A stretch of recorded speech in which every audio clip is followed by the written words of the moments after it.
berkaitan dengan syafaat Nabi Muhammad sallallahu alaihi wasallam. Karena di dalam akidah ahli sunnah wal jamaah, syafaat Nabi kita Muhammad sallallahu alaihi wasallam menjadi satu tajuk yang penting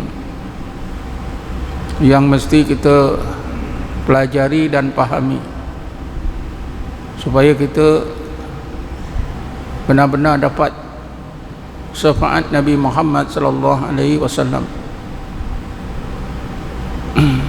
Antara perkara yang saya telah sebutkan dalam kuliah yang lepas, yang pertama, bahawa syafaat Nabi mengandungi beberapa ciri yang penting. Antaranya mengandungi maghfirah. Artinya kalau kita dapat syafaat Nabi Muhammad, kita akan dapat keampunan, mudah dapat keampunan semua dosa-dosa kita daripada Allah Subhanahu wa taala. Yang kedua, dalam syafaat juga terdapat rahmat, iaitu berbagai kebaikan yang didatangkan oleh Allah zahir dan batin untuk dunia dan akhirat kita, yang kekal dan bertambah-tambah seberapa banyak yang Allah kehendaki. Di dalam syafaat juga ada makna hidayah. Kalau kita dapat syafaat daripada Nabi Muhammad sallallahu alaihi wasallam, dapat syafaat Nabi Muhammad sallallahu alaihi wasallam, berarti kita mudah dapat hidayat daripada Allah Subhanahu wa taala. Dan semua kerja-kerja ketaatan kita kepada Allah dimudahkan oleh Allah kerana adanya syafaat Nabi Muhammad sallallahu alaihi wasallam. Begitu juga hajat kita akan mudah dikabulkan oleh Allah Subhanahu wa taala. Kerana itulah maka syafaat Nabi ini sangat penting. Perkara lain yang kedua yang saya pernah sebutkan dalam kuliah yang lepas ialah bahawa syafaat Nabi semasa hidup Nabi dan sesudah kewafatannya sama saja. Tidaklah berarti mereka yang bersama Nabi saja yang dapat syafaat. Umatnya yang kemudian seperti kita ditinggalkan oleh masa lebih 1400 tahun, kita kurang dapat syafaat. Tapi sama saja, orang yang awal, orang yang akhir sama saja akan dapat syafaat daripada Nabi Muhammad sallallahu alaihi wasallam. Dalam kitab Syawahidul Haq, Syekh Ismail Nabhani menyebutkan siapa yang mengiktikadkan syafaat Nabi berbeza antara masa hidup dan sesudah matinya, dia boleh menyekutukan Allah Subhanahu wa taala. Kerana urusan syafaat Nabi ini adalah urusan Allah Subhanahu wa taala.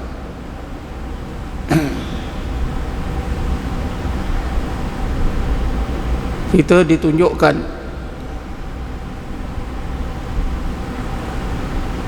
dengan jelas bagaimana syafaat Nabi tetap kita dapati, iaitu semasa kita membaca tahiyat, kita menyebutkan assalamu alayka ayyuhan nabiyyu wa rahmatullahi wa barakatuh. Bila kita sebut assalamu alayka ayyuhan nabiyyu, seolah-olah Nabi Muhammad, iaitu syafaat Nabi Muhammad itu berada di depan kita. Berapa ramai pun umatnya menyebut serentak assalamu alayka ayyuhan nabiyyu, orang yang menyebutnya akan dilimpahkan oleh Allah syafaat Nabi Muhammad sallallahu alaihi wasallam. Saya telah terangkan kaf, huruf kaf itu berarti engkau dalam nahu bahasa Melayu orang yang kedua, orang yang kita ajak bercakap. di depan-depan kita. Baris depan Nabi menunjukkan Nabi itu dekat dengan kita. Jadi bila kita sebut Assalamualaikum ya Nabi, insya-Allah Allah akan limpahkan syafaat Nabi Muhammad kepada kita. Sebab itulah diwajibkan di dalam takhiyat itu membaca selawat Nabi Muhammad sallallahu alaihi wasallam supaya kita dapat syafaatnya. Tanpa membaca selawat Nabi tak sah sembahyang kita. Tuan-tuan dan puan-puan sekalian, perkara lain yang saya sebutkan dalam kuliah yang lepas ialah syafaat Nabi ada yang di dunia ini dan ada yang di akhirat. Syafaat Nabi di dunia ini bukan hanya akan melimpah kepada orang-orang yang beriman, tapi juga akan melimpah kepada orang-orang yang tidak beriman juga.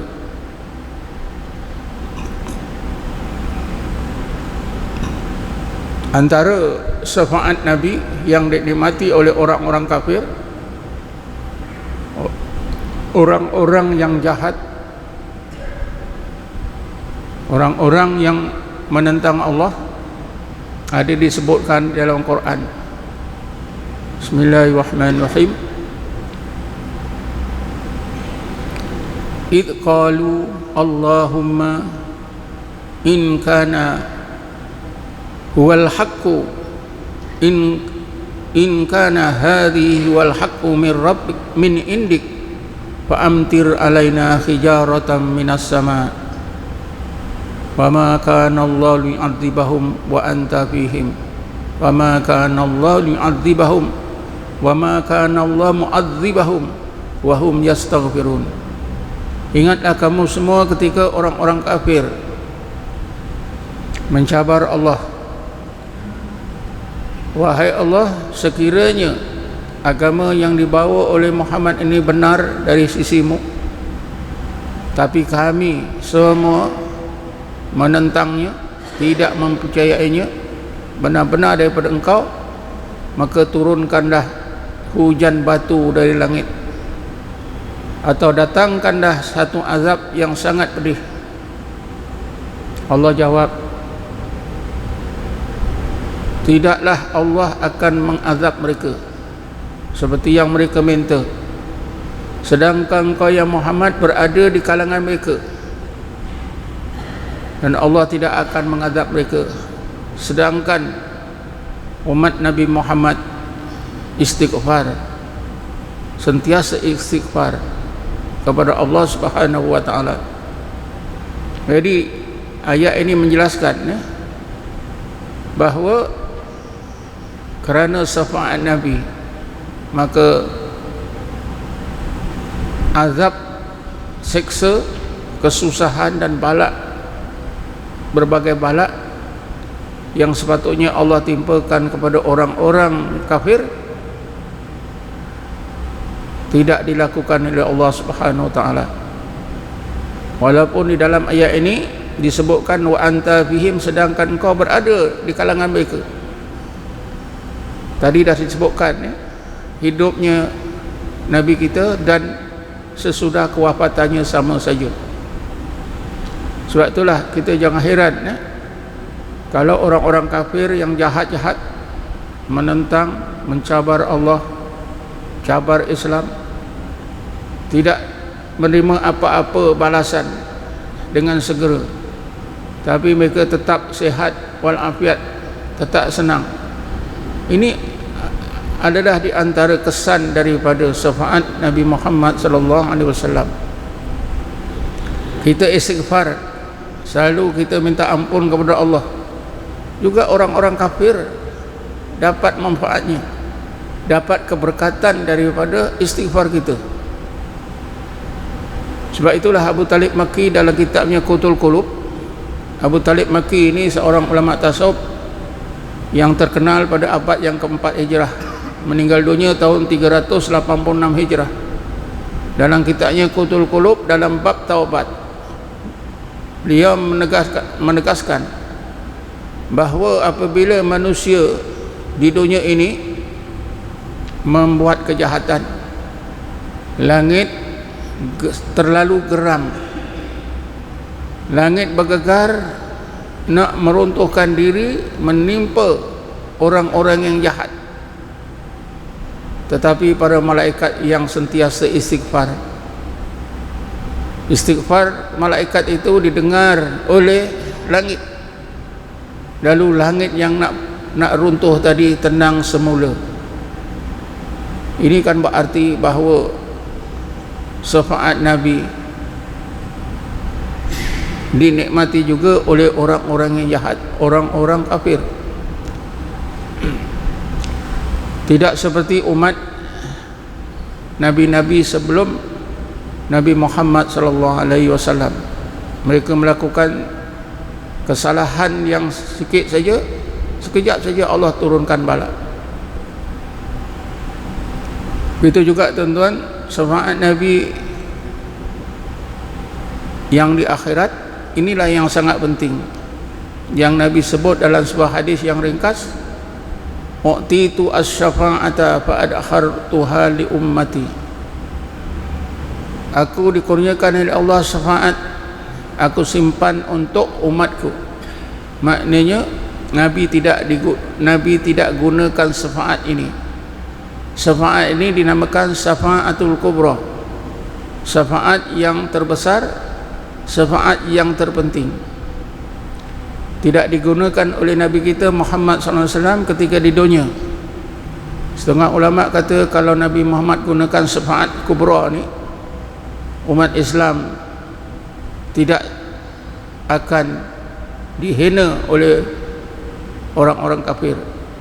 Umat Islam tidak akan ditinggalkan oleh orang-orang kafir. Umat Islam tetap tinggi, zahir dan batin. Bagaimanapun kita diingatkan oleh Allah, walaupun Nabi Muhammad tidak gunakan syafaat ini, syafaatul kubra, kita dihina, kita dikalahkan oleh orang-orang kafir, Allah ingatkan kita bahawa kita tetap tinggi. Allah berfirman, Bismillahirrahmanirrahim, wala tahinu wala tahzanu wa antumul a'launa in kuntum mu'minin. Janganlah kamu berasa rendah, berasa lemah, berasa hina, dan apa juga perasaan yang tidak baik. Wa antumul a'launa, kamu tetap menjadi manusia yang tertinggi sekiranya kamu beriman kepada Allah Subhanahu wa taala. Jadi sekarang ini kita ditinggalkan oleh orang kafir dalam banyak bidang kehidupan.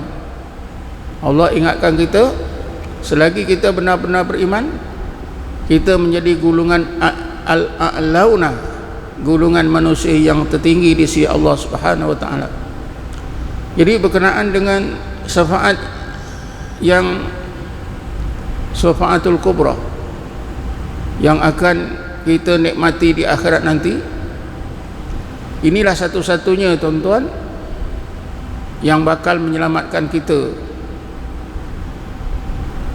bila nasib kita tidak baik, kita tersenarai dalam kalangan ahli neraka. Karena bila kita buka saja buku kira-kira kita tahu kita ni ahli neraka ke ahli surga. Tak perlu malaikat bagi tahu, tak perlu siapa pun bagi tahu. Allah berfirman, Bismillahirrahmanirrahim, Iqra' kitabak kafa binafsikal yawma alaika hasibah. Bacalah buku kira-kira amalan kamu sendiri.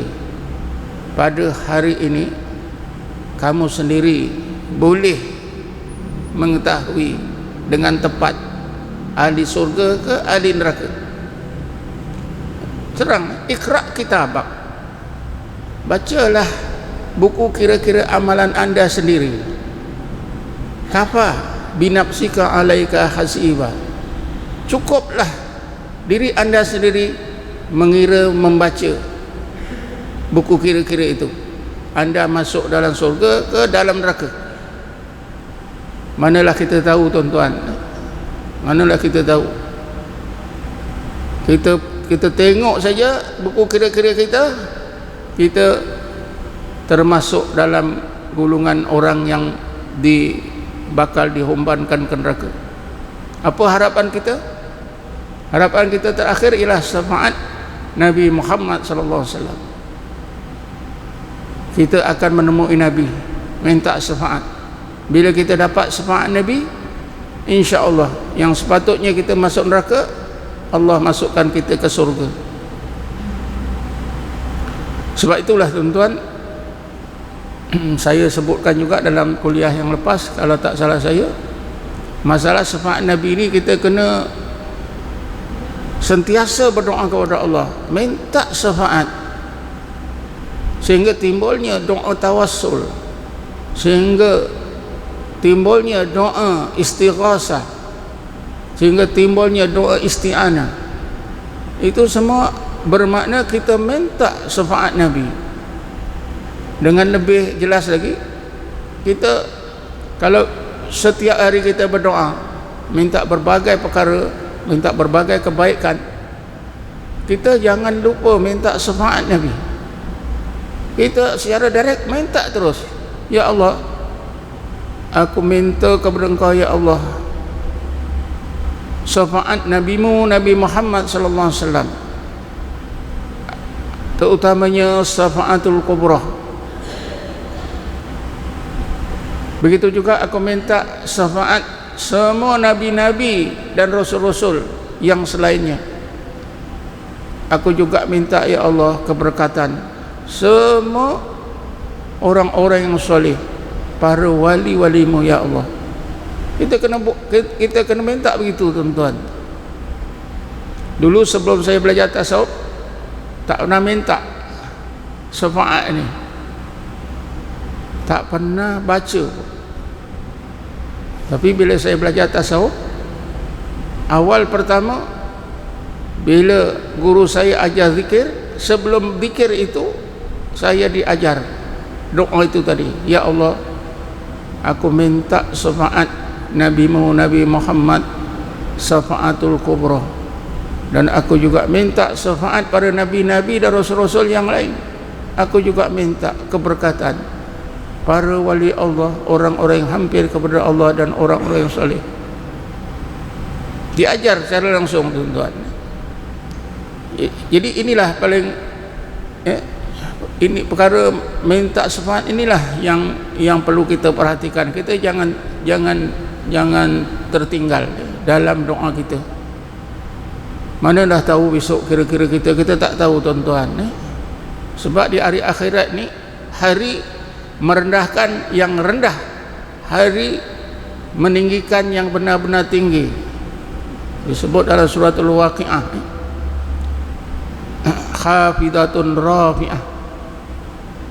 Hari akhirat itu ialah merendahkan orang yang benar-benar rendah, meninggikan orang yang benar-benar tinggi.